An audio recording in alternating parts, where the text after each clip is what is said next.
Welcome to the Practical Enneagram. I really enjoyed this conversation with Ingrid Hurwitz about the development of the inner observer, which Ingrid is currently writing a Ph.D. on. A coach and organisational development consultant, Ingrid teaches Enneagram content through monthly community practice gatherings that I've been attending since last year. I find her teaching style inspiring. I particularly like how not dogmatic Ingrid is and about how she is willing to reconstruct her understandings of the types through being curious and asking questions of the participants of the sessions. Her information is good. I have found that I have learned subtleties from Ingrid that have somehow escaped me on my other learning adventures. I hope that you enjoy this conversation as much as I enjoyed having it.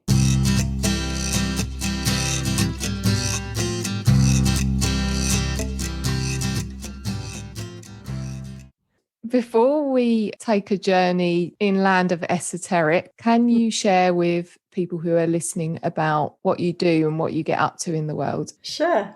So I used to have a corporate background. I started off as a strategy consultant and then moved into transformation and sustainability and leadership development and learning.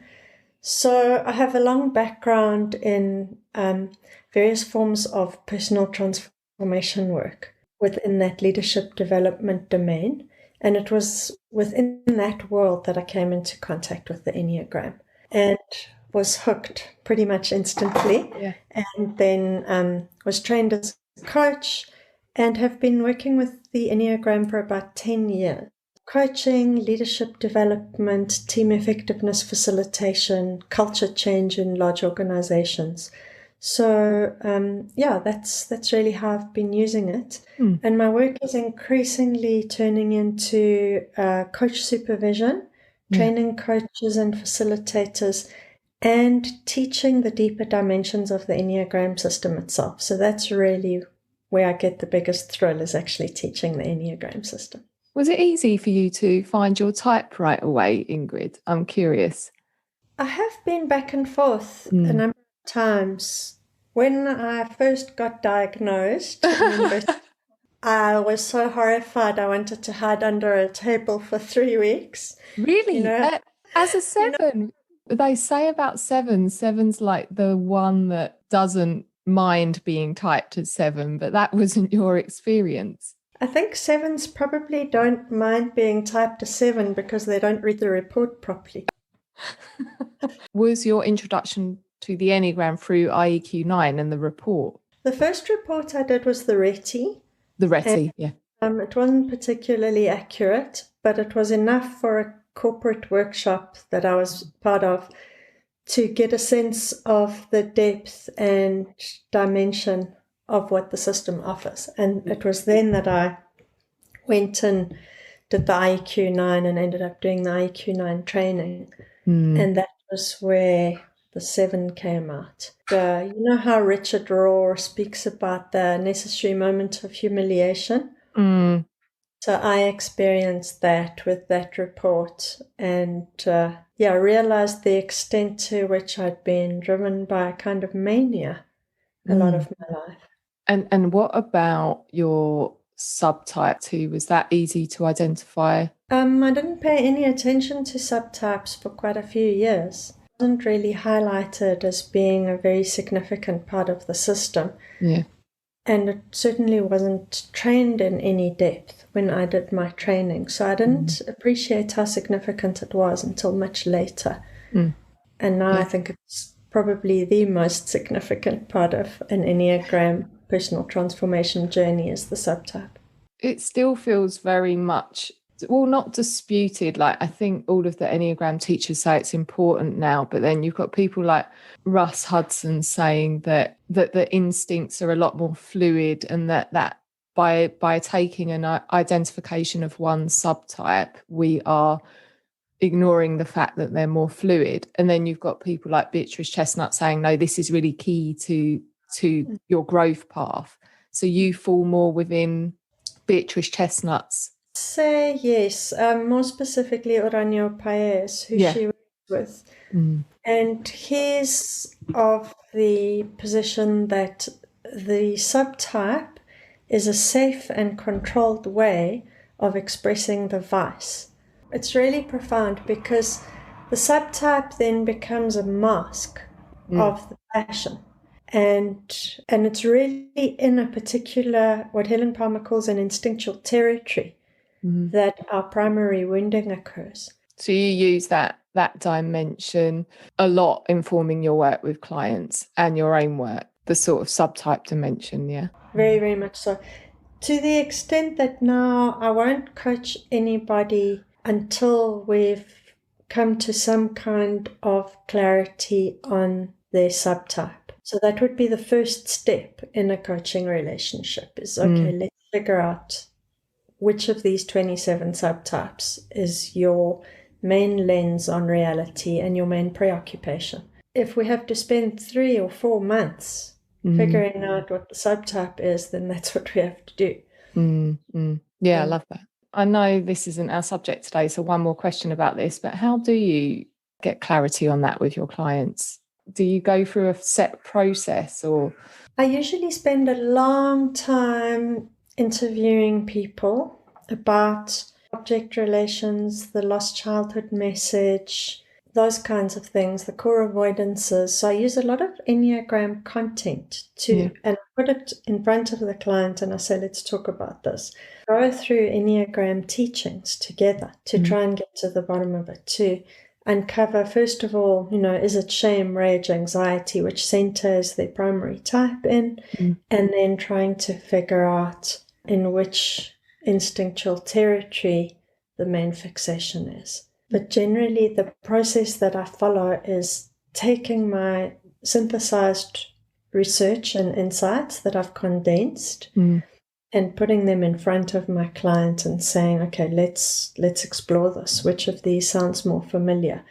And exploring the lines as well. If someone thinks there might be a social 4, then looking at, okay, under stress, do you find yourself looking like this social 2? And that's one of the most powerful things that I've found is that if you are a sexual 7, you're going to recognize sexual 1 when you're under stress. So that's one of the key things that I use. I use the lines to determine the subtype. It was from you that I learned that idea. It was the first time that I'd come across that, and it is really helpful. As a self-pres 4, we know self-pres 2 has a way of as I understand it, acting a bit like they need to be taken care of. Yes, so I definitely see that. B Chestnut is a self-pres 2. Hearing her describe her 2-ness, I related a lot more to that than the sort of standard description of 2. And actually, I guess if you're counter type, it's even more important to look at the lines from the perspective of the subtypes as well. Yeah, I would only look at the lines from the perspective of the subtype if we're looking at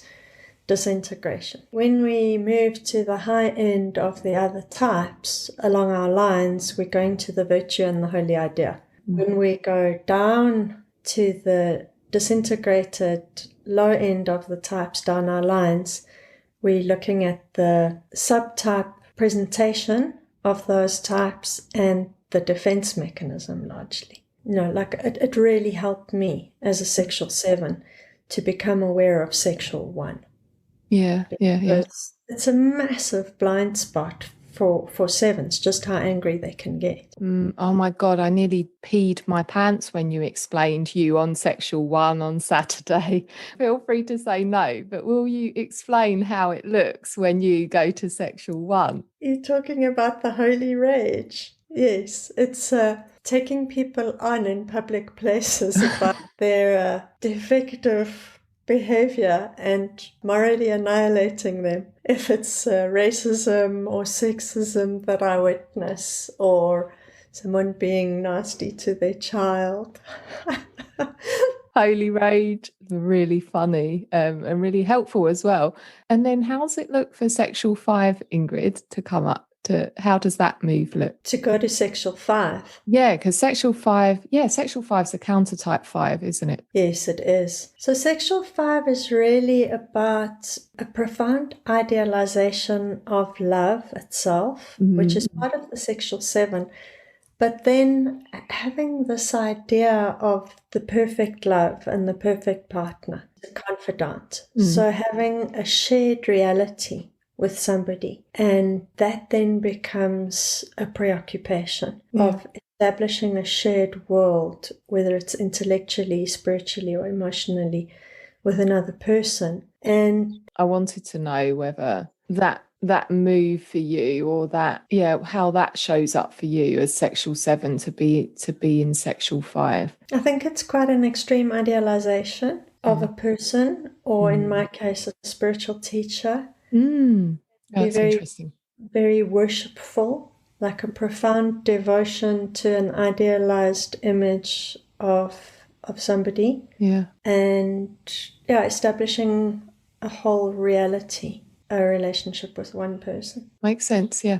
When I heard that you were working on a PhD on the development of the inner observer, my ears pricked up, because I just thought that is so amazing, and also an important, what is the word, accompaniment or something to Enneagram work. So the Enneagram's not just all about learning the content, is it? It's about developing this capacity for the inner observer. So how did this become interesting for you, Ingrid, and why did you decide to begin working on this? I can remember a specific moment when I was sitting in a talk that Oranio Paes was giving, and he used this phrase that we've got to cultivate the inner observer.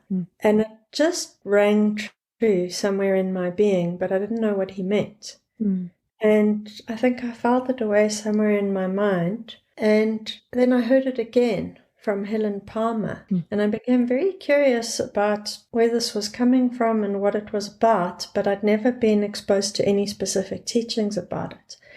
Because everything we learn in the Enneagram mostly is about typology and how people behave and recognizing different patterns.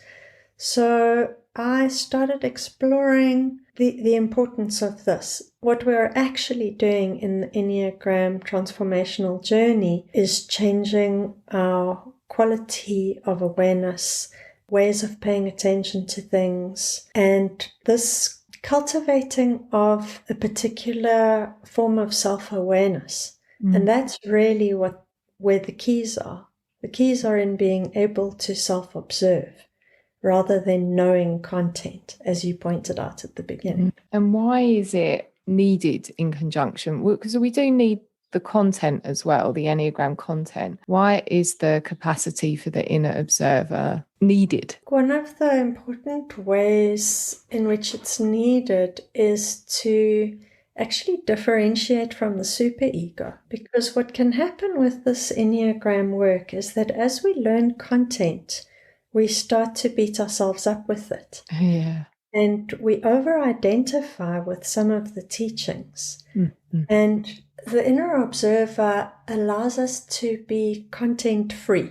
So we're able to step right back from all of our thought processes, including our superego process, and watch the contents of our consciousness. And this is something that I've experienced through meditation for decades.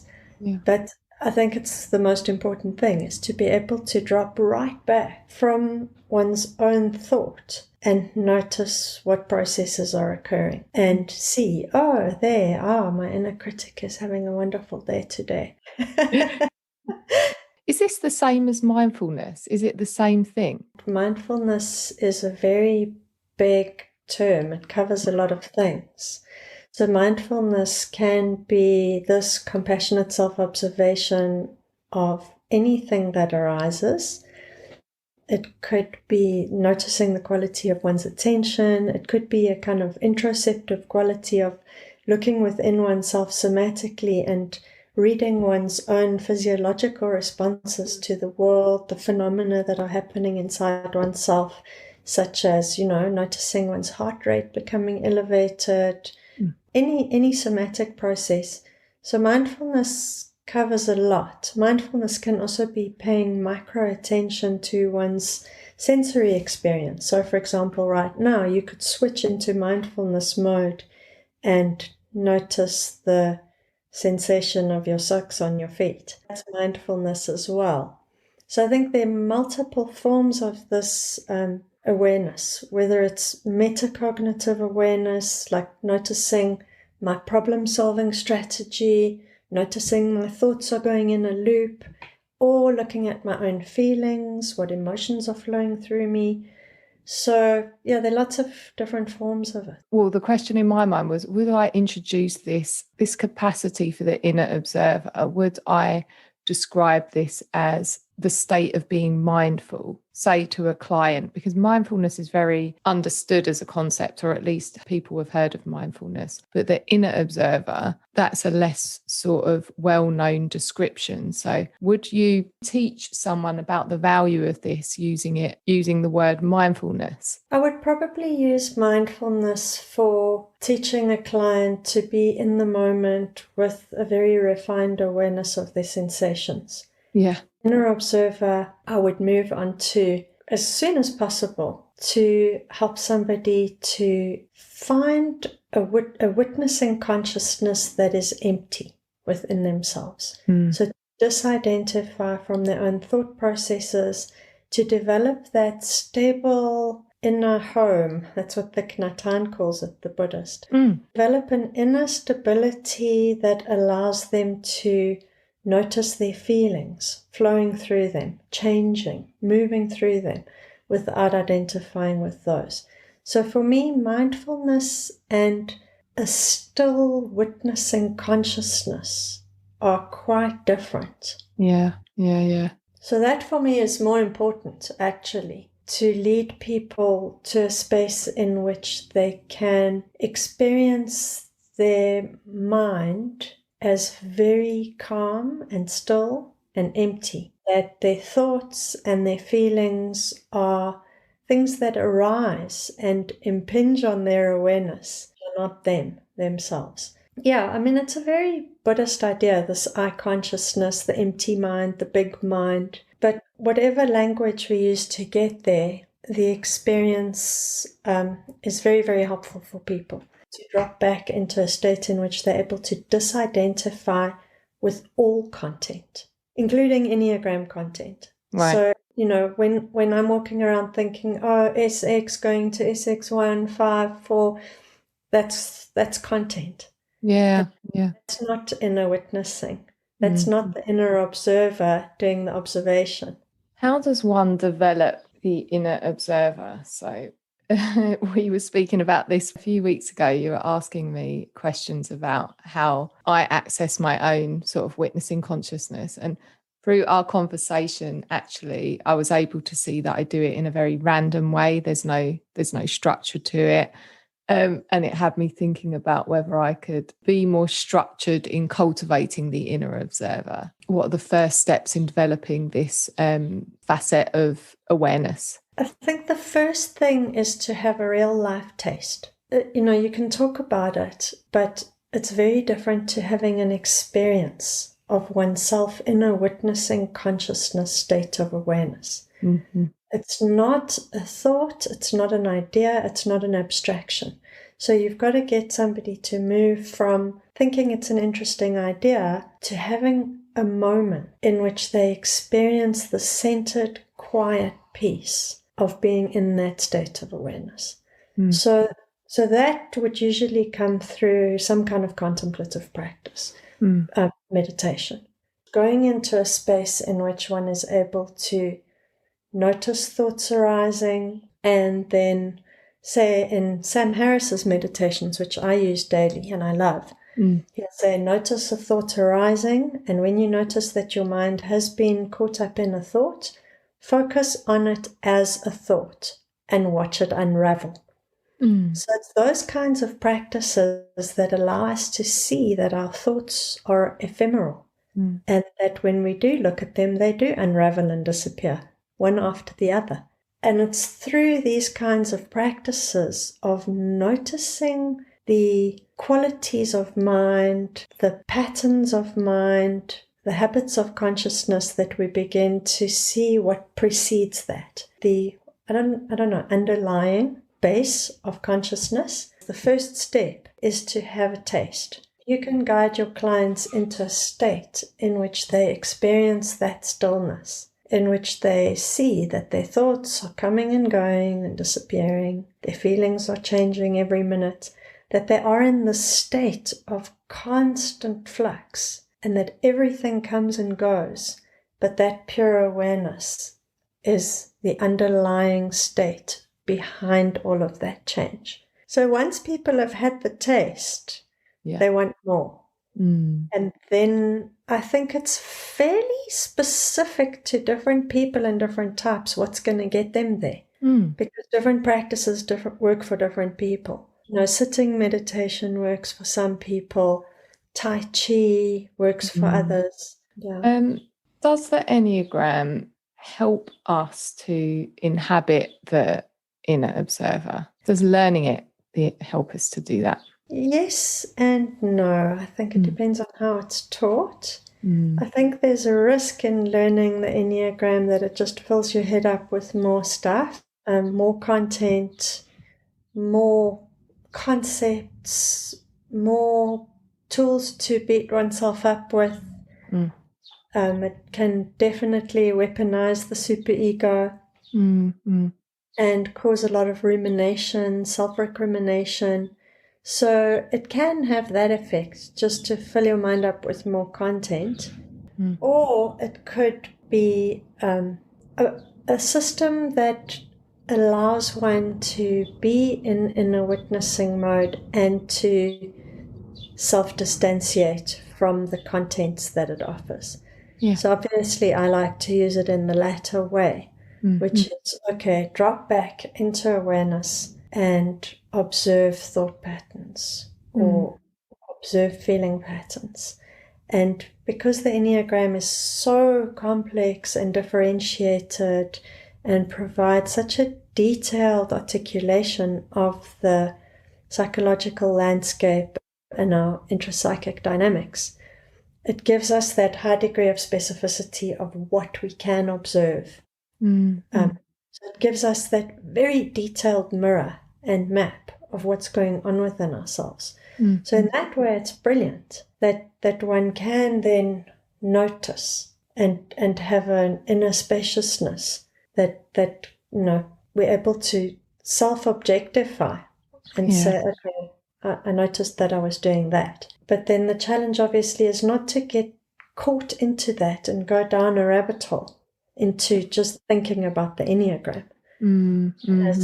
I started to speculate whether it was even possible to develop a good inner observer without a map as detailed as the Enneagram, because the Enneagram gives language to all of those sort of events or categories in consciousness, right? I love the way you put that, events and categories. Yes, it is. It's a categorization system for intrapsychic events and patterns. I think that people have been doing this for centuries without the Enneagram.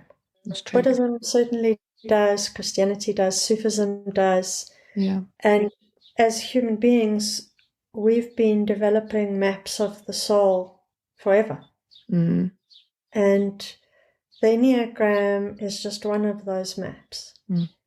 It's very detailed. It's great. All practitioners love it. Most people who discover it find it very accurate as a descriptive system. Yeah, it's a good one, but I don't think it's the only one. Yeah. How do we know that we've got a good inner observer? I don't know a better way to ask that question. How do we know we've got a stable inner observer under our belts? Such a funny metaphor. I've been reading Evagrius. Who's that again? I know that word. Is that one of the early Enneagram people? Evagrius Ponticus. He was the one who did a lot of the very early writing about the vices, about temptation. He spent a lot of time writing about temptation. And he uses this word impossibility. The Greek word is apatheia. And what it means is that you are not buffeted by the world. So something can happen and it doesn't trigger you or cause reactivity. It doesn't throw us off balance. And that's the hallmark of having a cultivated inner observer, is that we start to embody the Enneagram virtues. Simple as that. And you know the difference between feeling equanimity and being knocked into extreme self-doubt or whatever, depression or whatever it might be, over something that happens. So I think it's really a feeling of being at peace, being centered. Emotionally, it would be those qualities of the heart center: equanimity, veracity, humility. But overall, I would characterize it as stability. As stability. Stability. Yeah. And if one is in that form of awareness, then one is able to notice those things and use the intelligence that they offer. Synthesize what's happening in the different centers to be able to navigate one's way around reality. And the cool thing about the inner observer is that it's from that place of awareness that we are able to exercise our will. Exercise will. Yeah.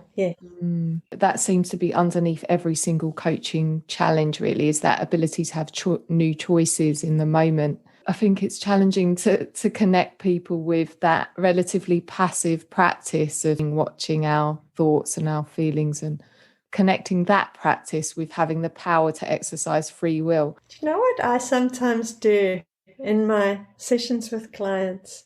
I do a very simple meditation practice that I think I got from Yoga Nidra, or I don't know where I got it, but basically the practice is doing a kind of body scan and becoming present in the body, and then just bringing awareness to the fact that at any minute one could choose to move one's hands, but at this moment you're choosing not to. And if one appreciates the magnitude of that can then be applied to other parts of one's life. And does that help for the penny to drop, Ingrid? At least sometimes it does. So when people start to realize our capacity as conscious beings to train our minds and to shape the content of our awareness and to choose the state of awareness that we want to be in, then it's very empowering. It's very, very empowering. And for unstructured people like me, who basically rely on practicing this as and when I remember, is that a sane way to develop the inner observer? I think, in all spiritual traditions, they have a lot of structure to create the discipline, because discipline is not a very popular word. No. In the West, particularly, because we're all self-indulgent and nobody wants to be told what to do, and we hate dogma and we hate ideology. But if you look at it closely, what we are doing is training the mind, and we're establishing habits. So in all the traditional systems, there'll be a practice, and usually it's quite demanding. Get up before dawn and meditate for 2 hours. Yeah. A lot of people who devote that much and apply that much rigor to this cultivation. But there are lots of other things we can do. I think first prize is to have a regular practice. Yeah. But then not to think that form of awareness only happens when you're sitting on the meditation. Yeah. That you actually take that awareness with you through the day. So what I advise people to do as part of the Enneagram work is to plant little switches in their life, or little anchors. There are different names that they're called by. So for example, build in to washing the dishes, that it switches you into witnessing consciousness mode. When you start washing the dishes, suddenly you become aware of your timeless pure consciousness, the sensation of the water, the texture of the soap, the temperature, your feet on the ground, the sound of the water. So just through a bit of conditioning, that certain stimuli that happen in the course of a normal day trigger self-remembering. another thing that I find, so I have this capacity, but what I lack more of is like the ability, I think, just changing channels, the ability to change channels. So I can watch it, but then... Tell me more about what it feels like for you when you change channels. This might be forness, but if I can watch myself feeding a certain stream of thinking, and I can often, the part of me that wants to forego that doesn't feel very well developed. Like there's a part of me that really just wants to, carry on. Wow, that's great. Thank you. Yeah, that's very helpful. Quite subtle to be able to notice one's resistance to going back to that state of witnessing consciousness and detaching from, let's say personality type patterns or attachments. Well, am I not in witnessing consciousness by virtue of seeing them? Isn't the fact that I'm seeing them meaning I'm in witnessing consciousness, but I'm not doing anything about it? I'm not. Yes, I mean, I would agree with you that the first step is just to notice. Doesn't mean that you're going to stop doing it or change at all. I think that's the big catalyst is just being able to notice. And that is already a switch of awareness to being fully embedded in an unconscious form of behavior. So I think that's the first switch. Yeah. The very first switch is to notice. Yeah. And that's the Enneagram's really helpful. For that switch. Yeah. Naming those things that one had previously just done completely unconsciously.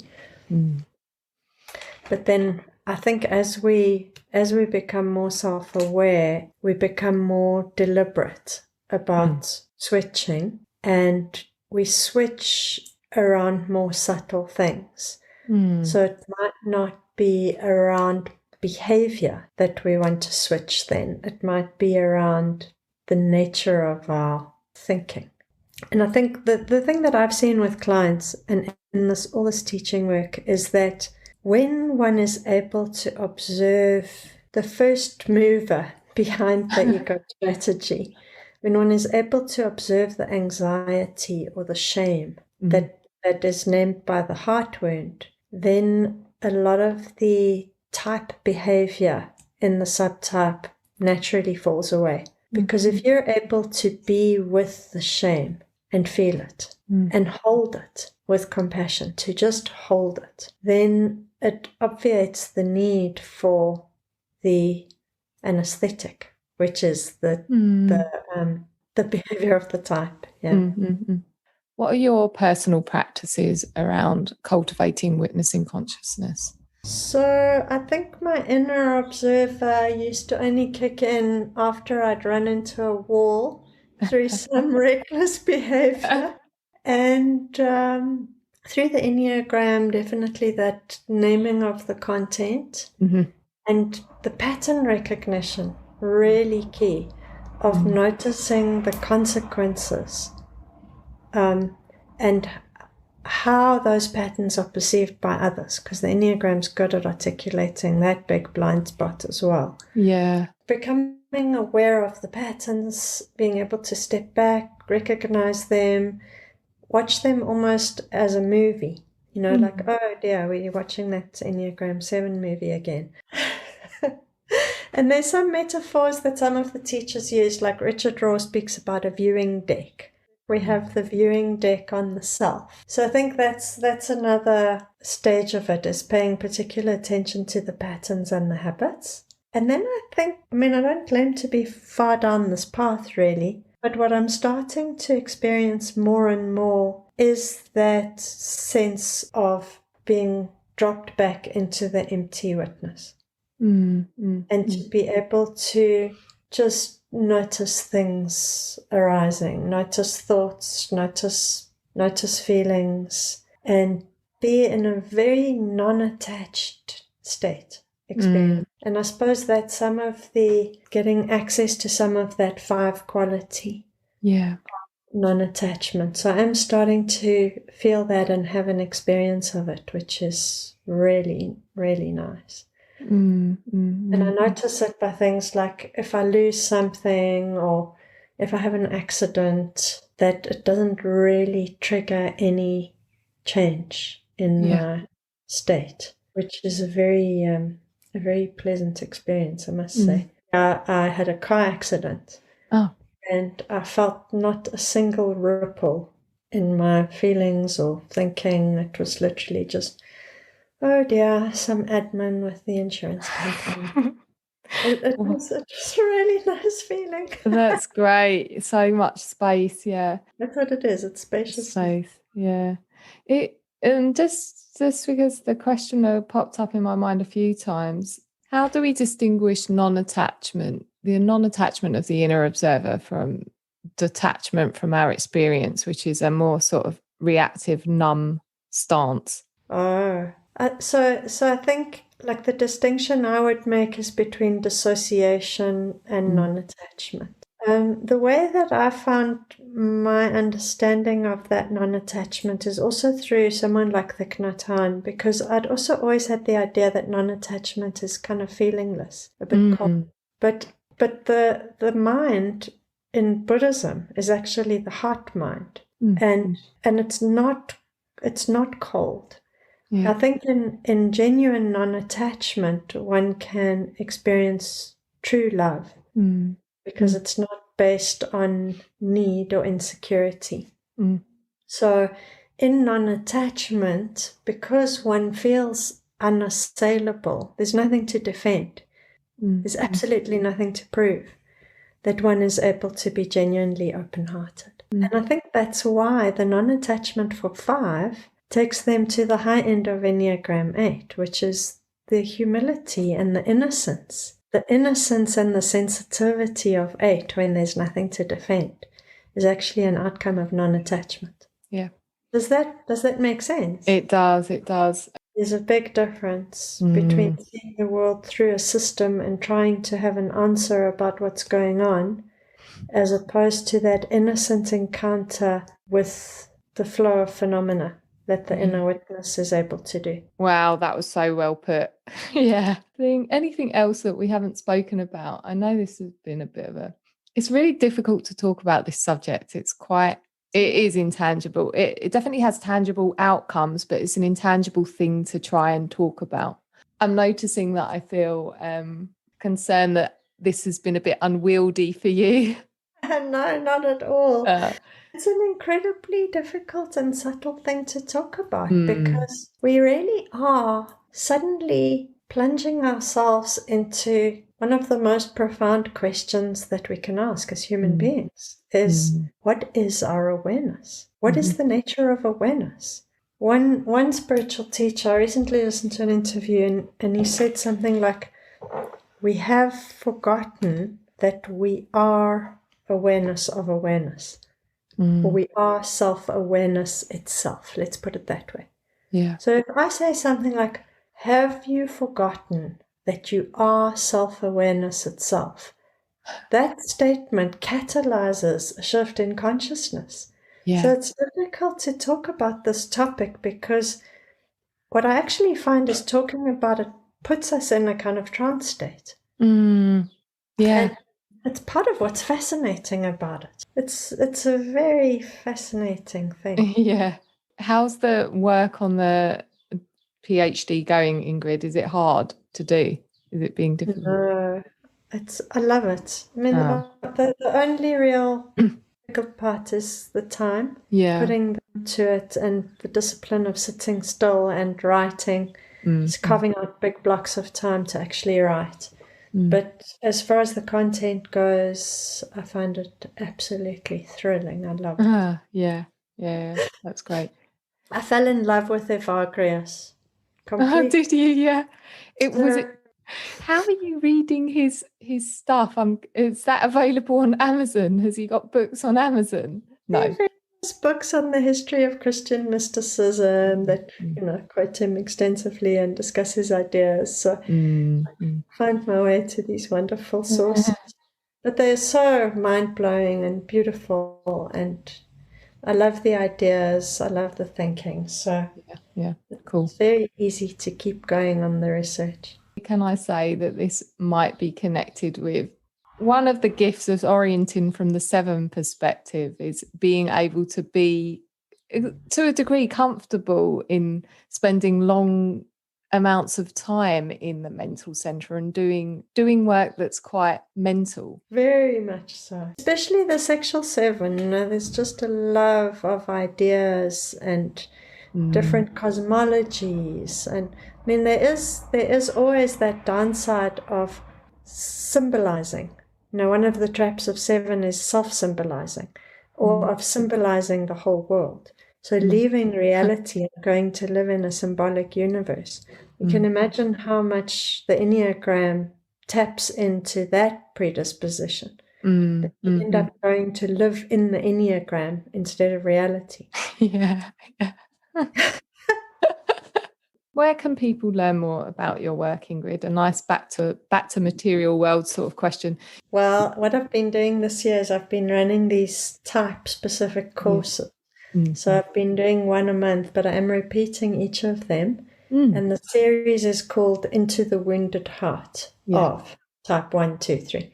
So far I've done 3 of them, and I'm repeating them as well. I'm doing Enneagram 1 on the 13th of April. And what those courses are, they're not just groups. They're actually programs. And there's a week of pre-work, which consists of watching various video clips, listening to audio, and then a workbook that I've compiled, synthesizing a lot of different teaching. It draws very heavily on Sandra Maitre's work on each of the types.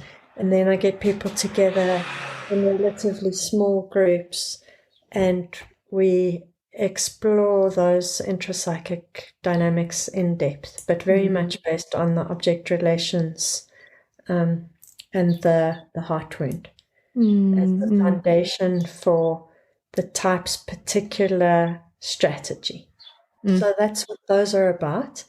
I'm doing a lot of the community of practice teaching. So that's the free, those are the free things. I know, those are, it feels ridiculous that they're free. Your next one is on the cultivation of the inner observer, excitingly. Yeah, I saw that. Thank you for this interview. It's given me a chance to see how spaghetti-like my thinking is. Doesn't seem spaghetti-like to me at all, actually.